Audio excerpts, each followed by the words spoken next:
পারিশ্রমিক বৃদ্ধি সহ ৭ দফা দাবি আদায়ে রাজধানীর ইঞ্জিনিয়ারিং ইনস্টিটিউট মিলনায়তনে সমাবেশ করেছে বাংলাদেশ দলিল লেখক সমিতি। শনিবার সকালে এই সমাবেশ অনুষ্ঠিত হয়।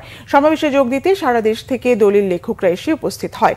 দাবি দাওয়া মানা পর্যন্ত সমাবেশ চালিয়ে যাওয়ার কর্মসূচি দেন তারা। সমাবেশে বিশেষ অতিথি হিসেবে উপস্থিত হয়ে বিএনপির আন্তর্জাতিক বিষয়ক কমিটির সদস্য ইঞ্জিনিয়ার ইশরাক হোসেন বলেন, আগামী দিনে বিএনপি ক্ষমতায় গেলে দলিল লেখক সমিতির সকল দাবি দাওয়া পূরণ করা হবে। নিষ্ঠা ও সততার সঙ্গে দলিল লেখকদের কাজ করার আহ্বানও জানান তিনি।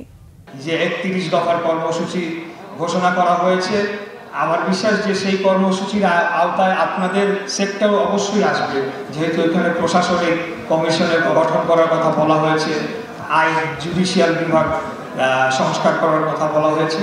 তো আশা রাখি যে বাংলাদেশ আবারও একটি সমৃদ্ধশালী রাষ্ট্রে পরিণত করার জন্য যে ধরনের পদক্ষেপ নেওয়া দরকার সেগুলো আমরা নিতে পারবো ইনশাআল্লাহ।